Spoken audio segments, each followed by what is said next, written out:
Hello everyone. Today we are going to discuss the third method which is based on the discounted cash flow, and that is profitability index criterion. This method is also a method to appraise the profitability of a project, and it is a variant of net present value method. Yes, with the help of this method, profitability of a project can be appraised, and this is a variant of net present value. Actually it is similar to net present value, and this method shows the ratio of the present value of future cash benefit to the initial cash flow of the investment at the required rate of return. Yes, in simple words, profitability index criteria, with the help of this method we can find out the profitability of the project. That is ફ્યુચરમાં તમને જે income generate થવાની છે કોઈ પણ પ્રોજેક્ટમાંથી એની present value કેટલી છે at the discounted rate of return. એટલે તમે એક ડિસ્કાઉન્ટેડ રેટથી ફ્યુચર ઇન્કમ છે એને પ્રેઝન્ટ ઇન્કમ છે એમાં ફાઇન્ડ આઉટ કરો છો, અને એને તમે ઇનિશિયલ કોસ્ટ ઓફ ઇન્વેસ્ટમેન્ટ સાથે કમ્પેર કરો છો, so that you can find out that કે અત્યારે તમે જેટલું ઇન્વેસ્ટમેન્ટ કર્યું છે ફ્યુચરમાં એમાંથી તમને કેટલો બેનિફિટ મળવાનો છે. The profitability index is the ratio between present value of the income stream of the project.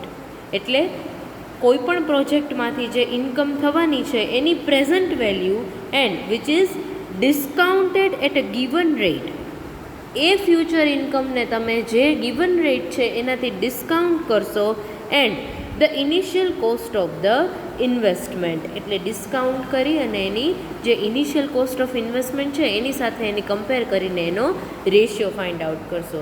એટલે ટૂંકમાં તમે આ method through cost of investment અને એની સાથે present value of the future ઇન્કમનો રેશિયો છે that is known as the profitability index criterion.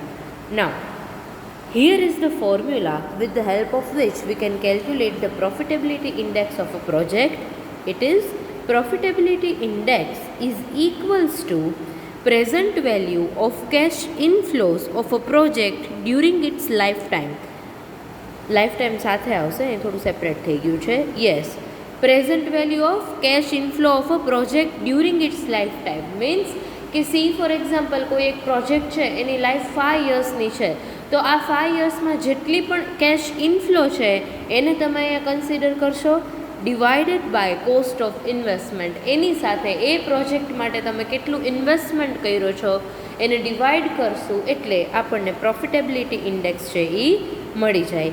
And it is also known as the cost benefit ratio. Yes, profitability index is also known as the cost benefit ratio, that is કોસ્ટની સામે તમને કેટલો benefit થાય છે. And the reason for this is that profitability index is equal to the ratio between the discounted cash benefits and investment cost. Yes, profitability index છે એ કોની સાથે equal છે?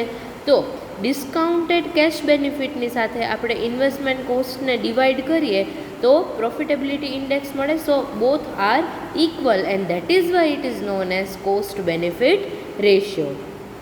And profitability index gives us the present value per rupee of the capital expenditure. Yes, તમે જે capital expenditure કર્યો છે એની present value પર રૂપી કેટલી છે ને એ તમે આના થ્રુ ફાઇન્ડ આઉટ કરી શકો. હમણાં આપણે એક એક્ઝામ્પલથી સમજીએ એટલે વધારે ક્લિયર થઈ જશે. Here is the example. Suppose if the present value of the cash benefits discounted at 10%, yes, જો અહીંયા રેટ ઓફ ડિસ્કાઉન્ટ છે એ આપી દીધો છે, that is 10%, in rupees is rupees 25,000. એટલે કેશ બેનિફિટ છે એની પ્રેઝન્ટ વેલ્યુ કેટલી છે? 25,000. And the investment expenditure is rupees 18,000. અહીંયા ઇન્વેસ્ટમેન્ટ એક્સપેન્ડિચર આવશે, સ્પેલિંગ મિસ્ટેક છે. યસ, તો investment expenditure means cost of investment is 18,000 and present value of the future cash inflows which is discounted at 10% is 25,000. So the profitability index will be 25,000 divided by 18,000 is equals to 1.38. So with the help of this formula we can easily find out the profitability index of the particular project, and this method is very simple and easy to calculate. Now in case of profitability index, the decision rule is, the first is, the project will be accepted if the profitability index of the project is unity or greater than 1. Yes, હવે કોઈ પણ project છે એ આના based ઉપર accept થશે કે નહીં એ કેવી રીતે ડિસાઇડ થાય, તો જો પ્રોફિટેબિલિટી ઇન્ડેક્સ હોય એ may be if it is equals to unity or greater than 1, જો લેસ દેન 1 હશે ને તો એ સિલેક્ટ નહીં થવાનો, બટ યુનિટી એટલે 1 ઓર ગ્રેટર દેન 1 હોય ને તો તમે એ પ્રોજેક્ટને સિલેક્ટ કરી શકો. જો ઉપર છે તો પ્રોફિટેબિલિટી ઇન્ડેક્સ 1.38 છે, તો in that case this project can be selected because over here profitability index is greater than 1. So it means that project will add more to the present value of the future income than in its cost. એટલે greater than unity or greater then unity હોય ને તો એનો મતલબ એવો થાય કે આ પ્રોજેક્ટને લીધે કોસ્ટ કરતાં વધારે બેનિફિટ થશે. So this project should be accepted. And the second point is, if the profitability index of the project is less than 1, it will be rejected. Yes, હવે જો પ્રોફિટેબિલિટી ઇન્ડેક્સ છે એ લેસ દેન 1 હોય, suppose 0.5 છે, 0.70 છે, 0.85 છે, તો એ project છે આપણે રિજેક્ટ કરશું, because in that case cost will B greater than the profitability of the project. એટલે ફ્યુચરમાં જે ઇન્કમ જનરેટ થવાની છે એના કરતાં, એટલે present value of the future income કરતાં કોસ્ટ છે એ ઇન્ક્રીઝ થઈ જશે. So that project will be rejected. So it is about the three methods which is based on the discounted cash flow. The first was net present value criterion. The second is internal rate of return criterion, and the third is profitability index criterion. એટલે આ ત્રણેય method છે એ discounted cash flow ઉપર based છે. એ હવે તમને ખ્યાલ આવી જ ગયો હશે. એનું રીઝન છે કે આ ત્રણેય મેથડમાં પ્રોજેક્ટમાંથી જે પણ ઇન્કમ કોઈપણ એવા પ્રપોઝલમાંથી, કોઈપણ એવા કેપિટલ ઇન્વેસ્ટમેન્ટમાંથી જે પણ ફ્યુચર ઇન્કમ જનરેટ થવાની હતી ને એ ફ્યુચર ઇન્કમને આપણે ટાઈમ વેલ્યુનો કન્સેપ્ટ ઇમ્પ્લિમેન્ટ કરી અને ડિસ્કાઉન્ટિંગ રેટ ઉપર એની પ્રેઝન્ટ વેલ્યુ ફાઇન્ડ આઉટ કરી, so that we can compare it with the cost of investment easily. કારણ કે ફ્યુચરના જે મની છે the only reason for this is that, એટલે ફ્યુચર ઇન્કમને તમે જે ડિસ્કાઉન્ટિંગ રેટ ઉપર ફાઇન્ડ આઉટ કરો છો એનું એક જ રીઝન છે કે value of money today is always greater than the value of money tomorrow. એટલે આવતીકાલના જે પૈસા છે ને એની વેલ્યુ આજ જેટલી નહીં હોય, which means that purchasing power of money decreases day by day, and that is why it is very important કે કોઈ એક પ્રોજેક્ટ છે એની લાઈફ 10 યર્સની છે, તો 10 યર્સ પછી જે ઇન્કમ જનરેટ થવાની છે સપોઝ 10 lakhs, તો એ 10 lakhs અને આજના 10 lakhs વચ્ચે ડિફરન્સ હશે. આજના 10 lakhsનો પર્ચેસિંગ પાવર વધારે હશે as compare to the 10 lakhs after 5 or 10 years. So it is important to implement or to calculate the future income on the basis of the discounting rate. So now our next topic is supply of capital. Yes, now we have discussed the various concepts and principles of the demand for capital, and now we turn towards the second important aspect of the capital budgeting problem, namely the supply of capital. અત્યાર સુધી demand four કેપિટલના ઘણા બધા concept આપણે ભણી ગયા કે કેપિટલની demand ક્યારે હોય છે, કેવી રીતે આપણે એને કમ્પેર કરીએ છીએ, cost of investment and all. તો હવે અવર next concept is supply of capital, and supply of capital deals with mainly two problems. The first is how much capital will be available and from which sources. કેટલી capital આપણને મળી રહેશે અને એના sources ક્યાં હશે. And the second problem or issue is that at what cost this capital will be available. Yes, એટલે આ કેપિટલ આપણે અક્વાયર કરીએ છીએ તો એની સામે કોસ્ટ કેટલી છે, that is the rate of interest which we have to pay. So these are the main two problems which are concerned with the supply of capital. Now let us discuss one by one in detail. The first is sources of capital funds. Yes, which are the sources? It means from where you can get the capital. So sources of capital can be divided into two parts. The first is, it means there are broadly two sources of capital funds. The first is internal sources and the second is external sources. Yes. Main internal sources of capital funds are depreciation charges and retained earnings. Yes, these two are the main internal sources for the capital funds. And the important managerial problem in connection with the internal sources are, એટલે internal sources સાથે અમુક managerial problems છે ને એ connected છે. તો એ ક્યાં ક્યાં છે જસ્ટ એકવાર બ્રીફમાં જોઈ લઈએ. The first is how much cash will be generated internally. Yes, એટલે તમારે ફોરકાસ્ટ કરવાનું છે. યુ હેવ ટુ કેલ્ક્યુલેટ કે ઇન્ટરનલ સોર્સિસમાંથી કેટલી કેશ છે એ તમે જનરેટ કરવાની છે. એટલે ફોરકાસ્ટ એટલે એક તમે પ્રિડિક્શન કરો છો ને, એસ્ટિમેટ કરો છો, that is to forecast how much cash will be generated internally. એટલે ઇન્ટરનલ સોર્સિસમાંથી કેટલી કેશ જનરેટ થશે. The second point is how much amount be paid as dividend. Yes, now you have to decide that how much amount to be paid as dividend. હવે તમે internal સોર્સિસમાંથી capital generate કરી છે તો એનો મતલબ હવે તમારે એ પણ વિચારવાનું છે કે ડિવિડન્ડ કેટલું પે કરવાનું છે. એની માટે પાછા પ્રોફિટ રેશિયો જોવો પડે કે પ્રોફિટ કેટલું છે, તો you have to pay dividend out of the profit, right. તો એ વસ્તુ પણ તમારે ડિસાઇડ કરવાની છે કે કેટલું ડિવિડન્ડ આપવું. Then to decide how much of the remaining amount be used for long term projects. Yes, long term project માટે કેટલી જે રિમેઇનિંગ અમાઉન્ટ રહેશે એ કેટલી યુઝ કરવાની છે એ પણ ડિસાઇડ કરવું પડશે. એટલે ઇન્ટરનલ ફંડ સાથે આટલા સોર્સિસ સાથે આટલા પ્રોબ્લેમ્સ છે એ રિલેટેડ છે. Now second is depreciation, the first point in the internal sources of capital is depreciation charges. So let us discuss one by one. Depreciation reserve. દરેક ફર્મ છે ને એ ડેપ્રિશિએશન રિઝર્વ ક્રિએટ કરે છે. શેમાંથી? તો જે એની જે અર્નિંગ છે with view to maintaining capital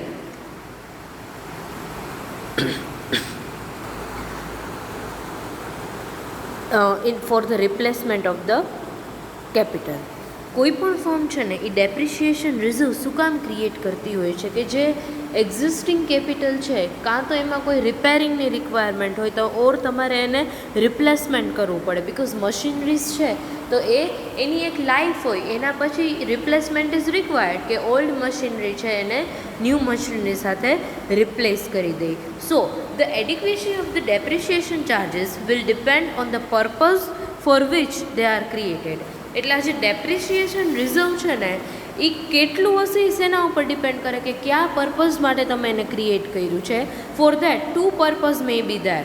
the first is, for example, if the depreciation charges are intended to finance plant replacement.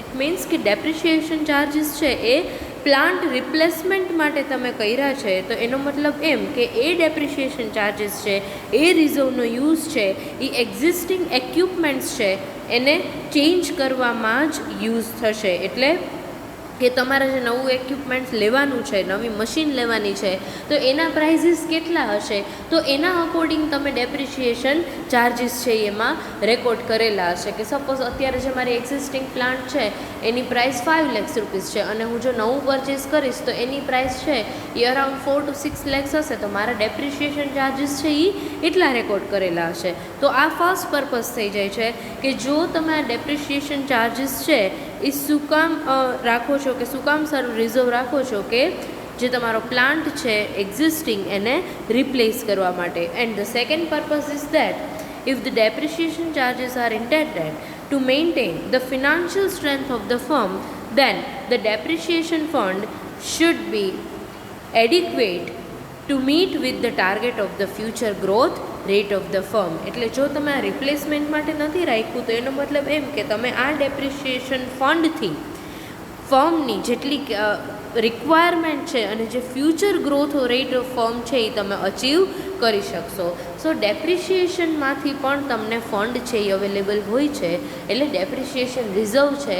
પણ first of all you have to check કે આ જે ડેપ્રિસિએશન ચાર્જીસ છે, ડેપ્રિસિએશન રિઝર્વ છે એ કયા પર્પઝથી તમે create કરેલું છે. The second is retained earnings. Yes, retained earnings, which is also known as plowback policy. It means that કે તમારો જે પ્રોફિટ થાય છે ને એમાંથી તમે પાછું ઇન્વેસ્ટમેન્ટ કરો, that is ploughing back of profit, right. કે પ્રોફિટ મારે જેટલો ફર્મનો છે એમાંથી હું અમુક માર્જિન પાછું ઇન્વેસ્ટમેન્ટ કરી દઈશ અને બાકીનું છે એ હું ડિવિડન્ડના ફોર્મમાં શેર હોલ્ડર્સને પે કરી દઈશ. This is known as the ploughing back of profit, કે હું મારી કંપનીની જે અર્નિંગ છે એમાંથી જ હું પાછું કેપિટલ ઇન્વેસ્ટમેન્ટ કરું. So it is one of the internal source for the firm for the capital funds. But the main problem here is that to decide how much to plough back and how much to pay out by way of dividend. હવે question એ છે, as I have told you, કે તમારો જે total earnings છે એમાંથી પ્લાવબેક એટલે પાછું ઇન્વેસ્ટમેન્ટ કેટલું કરવું અને કેટલું શેર હોલ્ડર્સને ડિવિડન્ડ પે કરવું, that you have to decide. So Joel D economist છે has suggested 3 guidelines in connection to this. એટલે કેટલું તમે ઇન્વેસ્ટમેન્ટ કરશો રિટેન અર્નિંગ્સ અને સામે કેટલું ડિવિડન્ડ પે કરશો એની માટે 3 ગાઈડલાઇન્સ પ્રોવાઈડ કરી છે. The first is that the company can written earnings as long as this can be invested at a return higher than the firm's cost of capital. Yes, company છે કોઈ પણ એ written earning કરી શકે ક્યાં સુધી, જ્યાં સુધી એ રિટેન અર્નિંગમાંથી જે રિટર્ન મળે છે એ કોસ્ટ ઓફ કેપિટલ કરતાં હાયર હોય ને તો તમે રિટેન અર્નિંગ વધારે ને વધારે કરી શકો. And it pays out earnings, that is in the form of dividend, that cannot be invested internally at rates higher than this cost of capital. એટલે જે ડિવિડન્ડ પે કરે છે એને તમે ઇન્ટરનલી કોસ્ટ ઓફ કેપિટલ કરતાં higher rates ઉપર invest ન કરી શકો. The second guideline is dividend may be kept stable at certain levels so that shareholders are assured of regular income. Dividend છે ને એને અમુક લેવલ ઉપર ફિક્સ કરી દો, સેટ કરી દો, એટલે શેર હોલ્ડર્સને એટલી અશ્યોરિટી મળી જાય કે એ લોકોને રેગ્યુલર આટલી ઇન્કમ જનરેટ થશે. But in this case retain earnings will be highly fluctuating. એટલે આમાં શું થયું, જો તમારો પ્રોફિટ ક્યારેય છે ને ફિક્સ ન હોય તો એમાંથી ડિવિડન્ડનો અમાઉન્ટ ફિક્સ થઈ ગયો તો વધ્યું શું, રિટેન અર્નિંગ્સ. તો રિટેન અર્નિંગ્સ છે it will be highly fluctuated because dividend is fixed. એટલે રેટ ઓફ ડિવિડન્ડ ફિક્સ થઈ જશે ને તો તમે રિટેન અર્નિંગ્સ છે એનો રેશિયો ફિક્સ કરી શકશો નહીં. The third guideline is that a certain percentage of earnings should be held back for contingencies and growth. એટલે તમારી જે અર્નિંગ્સ છે ને એના અમુક પર્સન્ટેજ છે ને એ ગ્રોથના પર્પઝથી, કન્ટિન્જન્સીસના પર્પઝથી તમે રાખો. And this is long run view in which an average minimum amount of plowback has a period claim on earning. એટલે આમાં શું કીધું કે તમે આ જે રિટેન અર્નિંગ્સમાંથી અમુક પોર્શન છે you are holding back it. એટલે આ લોંગ વ્યૂમાં છે કે જેને લીધે મિનિમમ અમાઉન્ટ, એક એવરેજ મિનિમમ અમાઉન્ટ છે પ્લાવિંગ બેકની, એ તમે અમુક પર્ટિક્યુલર પીરિયડ સુધી રિટેન અર્નિંગના ફોર્મમાં ક્લેમ કરી શકો. So internal sources includes 2 main things. The first is depreciation charges and second is retain earnings, that is plowing back, and which is about the reinvesting the earning of the firm in the capital. So it should be noted over here, here is that plowing back policy directly affect the market price of the shares of the company.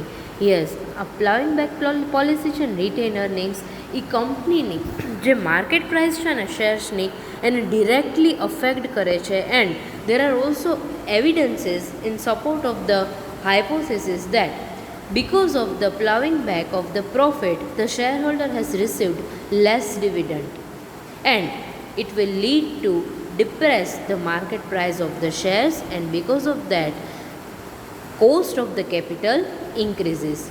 Generally શું થતું હોય કે તમે જે profit છે એમાંથી વધારે ને વધારે પાછું રિટેન અર્નિંગના ફોર્મમાં એટલે રીઇન્વેસ્ટમેન્ટ કરી દો છો તમારી કંપનીમાં, તો as a result of that share હોલ્ડર્સને એટલું ડિવિડન્ડ ઓછું મળશે, અને શેર હોલ્ડર્સને ડિવિડન્ડ ઓછું મળે ને એટલે એનો મતલબ શું થશે કે શેરની માર્કેટ પ્રાઇસ છે એ રિડ્યુસ થશે અને કોસ્ટ ઓફ કેપિટલ છે એ ઇન્ક્રીઝ થઈ જશે, જે થવું જોઈએ નહીં. But on the other hand, if the company distributes the entire profit or the majority portion of the profit as a dividend to its shareholder, at that time શેર્સની જે market price છે એ increase થાય છે.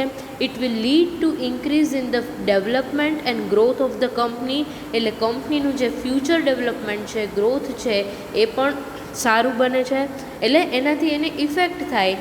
And એટલે જો company છે એ proper પ્રપોર્શનમાં, એટલે આમાં શું થશે કે જો તમે મેજોરિટી પાર્ટ છે એ ડિવિડન્ડના ફોર્મમાં આપી દો તો શેર હોલ્ડર્સના પોઈન્ટ ઓફ વ્યૂથી તો સારું જ છે, બટ કંપનીના પોઈન્ટ ઓફ વ્યૂથી જુઓ તો કંપની પાસે એટલો પ્રોફિટ ઓછો રહે, એટલે કંપનીને જો એક્સપાન્શન કરવું હોય અને બીજી કોઈ એડિક્વેટ ઓપોર્ચ્યુનિટીઝ હોય તો એ આમાં અચીવ ન થઈ શકે.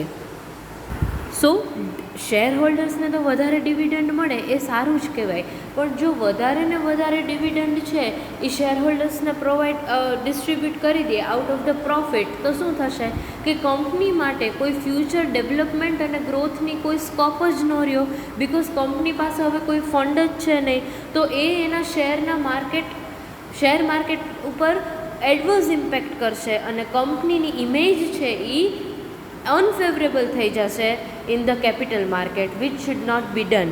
So it is very important કે તમે બધું જ જે પ્રોફિટ છે એને ડિવિડન્ડના ફોર્મમાં શેર હોલ્ડર્સને ડિસ્ટ્રીબ્યુટ ન કરી દો.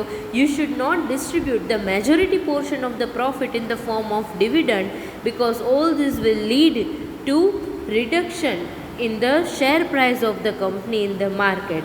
So it is very important to maintain balance between the plowing back policy and dividend distribution policy, so that shareholders can be assured of the adequate and regular dividend, and on the other hand the firm is also able to build sufficient reserve for its future development. એટલે તમારે એવી રીતે balance maintain કરવાનું છે કે જેનેથી share હોલ્ડર્સને adequate proper dividend પણ મળી રહે રેગ્યુલર, અને કંપની માટે ફ્યુચર ડેવલપમેન્ટ માટે ફંડ પણ અવેલેબલ હોય.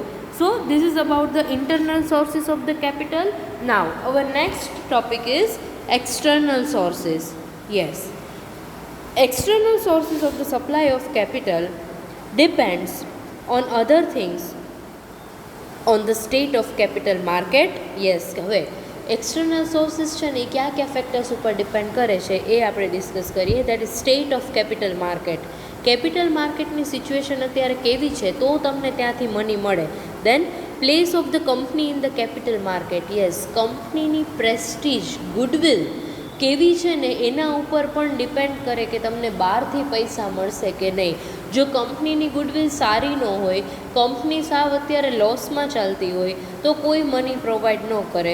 કદાચ એવું બને કે કંપનીની ગુડવિલ ખૂબ સારી છે but still company wants money from the market, તો એવા ટાઈમે એની માટે મની બોરો કરવા, ફંડ એક્સટર્નલ કેપિટલ અક્વાયર કરવી, it will become very easy. But for that the image of the company should be good in the capital market. Then individual and professional reputation of the directors of the company. Yes, કંપનીના જે directors છે એની individual એટલે વ્યક્તિગત એની personality કેવી છે, reputation personality નહીં પણ અહીંયા રેપ્યુટેશન કહીએ કે માર્કેટમાં એની રેપ્યુટેશન કેવી છે કે આ નો ધીસ પર્સન ઇઝ જેન્યુઇન, કે આ પર્સન છે એ પ્રોપર છે. અને એની સાથે સાથે પ્રોફેશનલ રેપ્યુટેશન પણ કન્સિડર કરવાની છે, because this two are completely different things.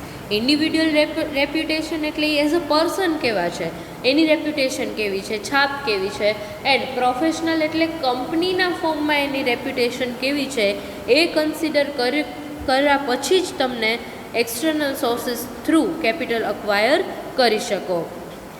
And another thing is that financial soundness of the company, કે તમને માર્કેટમાંથી કોઈ તો જ ફંડ આપે જો તમે એને પેબેક એટલે પાછું રિટર્ન કરવા માટે, પેમેન્ટ કરવા માટે કેપેબલ હો. એટલે એની માટે કંપનીની ફિનાન્શિયલ સાઉન્ડનેસ કેવી છે. હવે જો એક્સટર્નલ કેપિટલ માર્કેટમાં બધાને ખબર જ હોય કે આ કંપની સાવ લોસમાં જ છે અને લોનની અમાઉન્ટ રીપે કરી શકે એમ જ નથી, તો કોઈ પણ સોર્સિસ થ્રુ તમે કેપિટલ અક્વાયર ન કરી શકો. કોઈ ફિનાન્શિયલ ઇન્સ્ટિટ્યૂટ છે એ તમને બેંક છે કાંઈ પણ છે એ લોન પ્રોવાઈડ ન કરે. તમે શેર ઇસ્યુ કરો તોય પરચેઝ ન કરે, કારણ કે ખબર જ છે કે આ કંપનીની રેપ્યુટેશન માર્કેટમાં સારી નથી and this company is not financially sound. So external sources depends on this factor, but here are some ways and means of raising funds from the external capital market, of which first is cell of bonds. Company છે એ માર્કેટમાં bond cell કરી અને capital acquire કરી શકે. Then issue of new shares. Yes, તમે new issue કરો એટલે shares issue કરો એટલે તમને ઇન્કમ જનરેટ થાય. Then issue of preference shares. Yes, કોઈ પણ ઇક્વિટી શેર, પ્રેફરન્સ શેર્સ છે એ કંપની ઇસ્યુ કરી અને કેપિટલ ફંડ છે એ જનરેટ કરી શકે. And last is convertible securities, direct loans, etc. Convertible securities છે which can be converted into the equity shares of the company or in any other form which is required, or direct loans એટલે તમે કોઈ bank કે financial institutions પાસેથી loan લ્યો તો એના through પણ તમે ફંડ છે એ જનરેટ કરી શકો. સો these are the internal and external sources of the capital. Now our next topic is cost of capital, but we will discuss this topic in the next session. Thank you very much. See you all in the next session.